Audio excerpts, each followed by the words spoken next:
Isa mapagpalang araw mga katadtad. Welcome back to my channel, Katadtad TV. For this video mga katadtad ay ito yung unang araw na kagagaling lang natin ng probinsya, no? At ito ang sumalubong agad sa atin ang ating trabaho syempre. At dito nga mga katadtad ay inumpisahan agad natin kung paano naman ang ating ginagawa dito sa meat shop na katulad dito.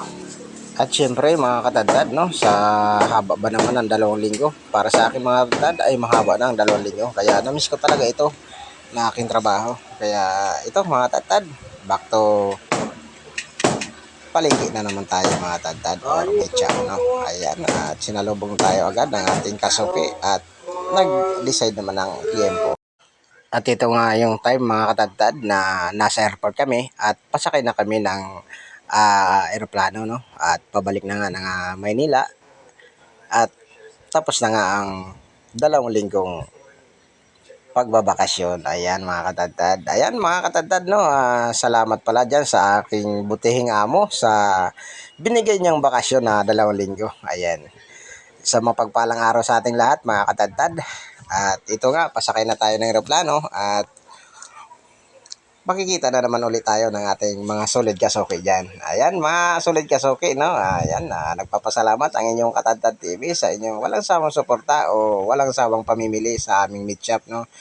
At malaki pong tulong iyon sa aming mga amo, no? Ayan. At dito nga, mga Katadtad, ay papasok na nga tayo or sa loob ng eroplano mga tadtad. At ito na nga mga tadtad, pagkapasok nga namin mga tadtad ay inayos ko lang yung aming mga bagahe. Hey, go get the seatbelt.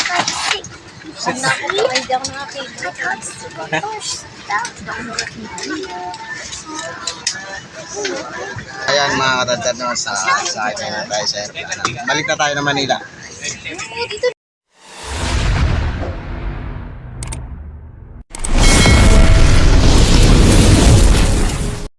At andito na nga tayo mga katadtad sa tindahan, ano? Ayan, puspos lang muna tayo dyan mga katadtad. At ito pala ang ating paninda sa araw na ito.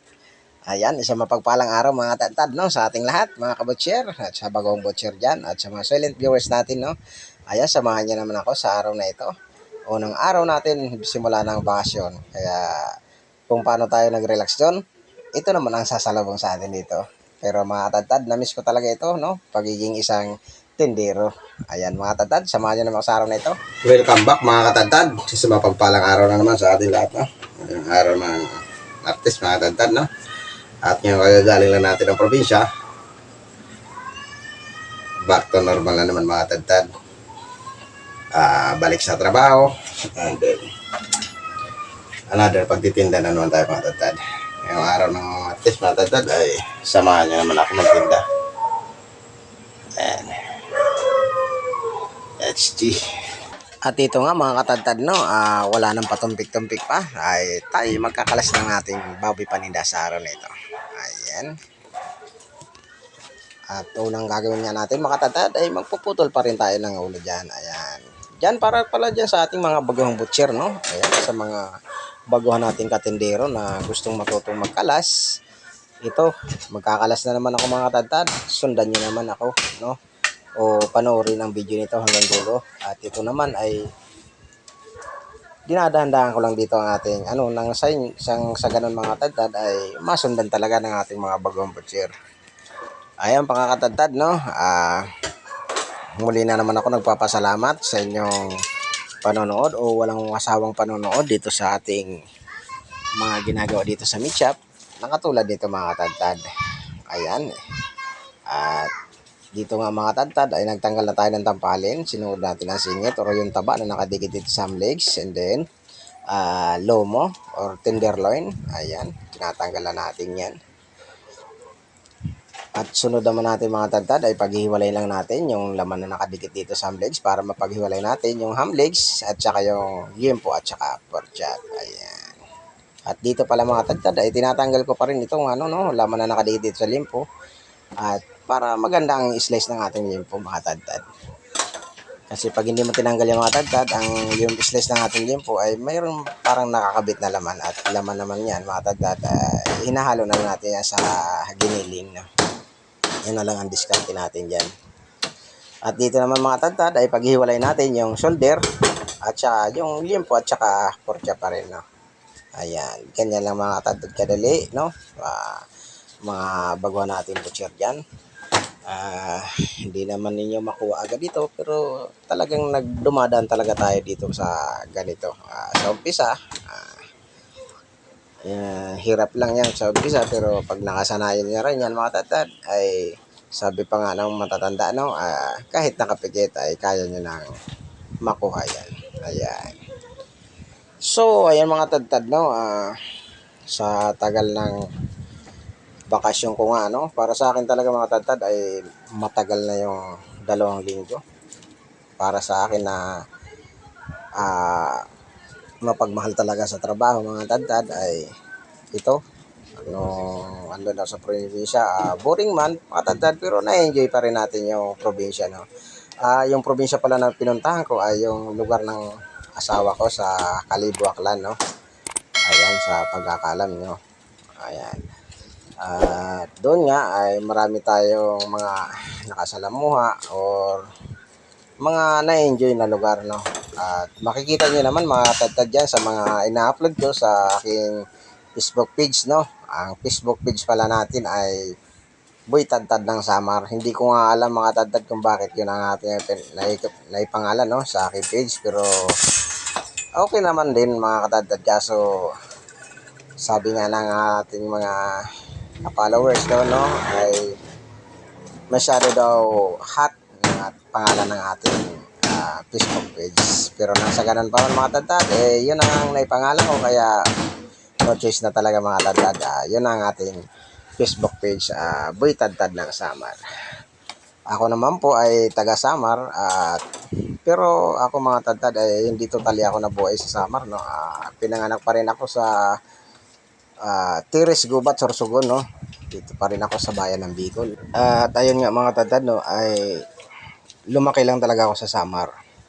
Kasi nung maliit ako, lumipat ang aking mga magulang sa Samar kaya ako yung maliit nung lumipat kami sa Samar. Kaya doon na rin ako lumaki. At doon na rin ako nagka-restro, no. Kaya naka-restro tayo mga tadtad ay sa Samar pa rin. Kaya yun mga tadtad, na hindi man ako pinanganak doon pero naging nasa dugo ko na yung pagiging Samareño. Ayan. So ayun mga tadtad, no, balik tayo dito sa ating ginagawa. Nagtanggal na tayo dito ng balakang or yung buto dito sa ham legs. At ito, isasabit na rin natin yung ating pigi o ham legs mga tadtad. Yan yung pigi, no. At napapansin nyo mga tadtad, yung nakikita nyo yung pigi natin ay may nakasabit na o may nakalaylay na laman. Yan po yung pinagputulan natin ng patang hulihan. Kasi yung patang hulihan pala natin dito mga tadtad ay boneless na, no.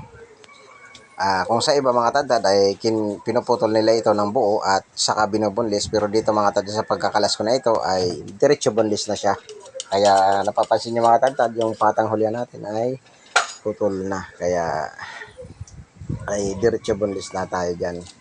Kasi dito sa ginagawa ko na ito mga tadtad ay hindi na tayo nag-uulit, no. Diretso na nga. At yun nga mga tadtad, no, tapos na natin yung kalahati o yung half carcass, no. Dito naman tayo sa kalahati o half carcass din na mga tadtad. Ayan mga tadtad, panoorin nyo na ito hanggang dulo at naway hindi kayo magsawa sumuporta o manood sa ating mga munting video na ating ginagawa.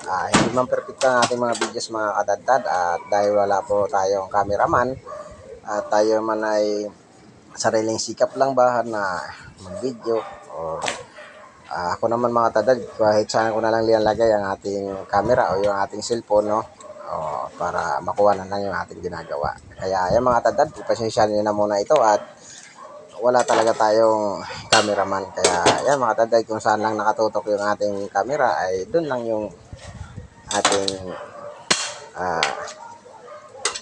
makukuhang videos, no. Kaya ayan mga tadtad, nagpapasalamat talaga ang inyong Katadad TV, no, sa inyong walang sawang suporta o sa walang sawang panonood. Lalang-lala na dyan sa ating mga silent viewers at mga bago nating subscriber. At 1K subscriber na po tayo, mahigit, no? At ako po mga katadtad ay wala po talaga akong idea para sa ganito, no? At ito nga, 1K na nga tayo pero wala pa rin ako alam kung ano talaga ang proseso dito sa YouTube channel. Kasi ako naman mga tadtad, nagawa lang talaga ng ating YouTube channel. Gawa ng makatulong talaga sa ating mga bagong butcher o bagong katindero. Or may bahagi yung ating mga kunting kaalaman tungkol sa pagtitinda ng baboy, diskarte sa pagtitinda ng baboy mga tadtad, na mga katulad nito mga tadtad. Kaya yung mga tadtad para dyan sa mga viewers natin, no, at mga subscribers natin, kung paano ang idea dito sa YouTube channel, paki-comment naman dyan sa baba at paki-comment na rin kung saan kayong lugar na napanood itong ating videos para alam ko naman kung saan na inabot ang videos na ito, no. At ayun mga tadtad, paulit-ulit kong sinasabi mga tadtad na lubos ako nagpapasalamat sa inyong walang sawang suporta dito sa ating YouTube channel at ating mga ginagawa dito sa Meet na katulad dito na aking ibabahagi sa inyo, na hindi ako magsasawang ibahagi sa inyo ang mga kaganapan sa araw-araw na aking ginagawa dito sa Meet. Ayan mga tadtad, isang mapagpalang araw and then God bless you all. At dito nga mga tadtad ay patapos na tayo, no? At tinatanggal ko na dito yung patang unahan. Ito pa lang ang patang unahan natin, ay pagtanggal ko dito ay kasama na yung bias, no? Ayan, sa ganun ay madali na natin, hindi na tayo mag-uulit. At ang gagawin na lang natin ay yung tatanggalin na lang natin yung paypay. Ayan. At ito nga mga tadtad, no? Nakita niya mga tadtad. Yan ang ating kasim. At yan mga tadtad, nagtaka talaga ako sa ating knife, no? Kutsilyo. At ito, mahina na nga yung dulo niya at hindi na nga makaano sa balat ng ating baboy. Kaya ayun mga tadtad, siguro nagtampo sa 2 linggo naman hindi siya nagamit mga tadtad. Kaya ayan mga tadtad. Ayan mga tadtad, no? Tapos na tayo magkalas dito, no? At samahan nyo naman ako magtinda. Ayan, let's gym mga tadtad. At dito nga mga tadtad, no, nakapag-display na tayo at ayan, magliliwanag na. Kaya ayan mga tadtad, isang mapagpalang araw and then God bless you and then thank you for watching this video mga tadtad. Ayan, isang mapagpalang araw sa atin lahat and God bless you all.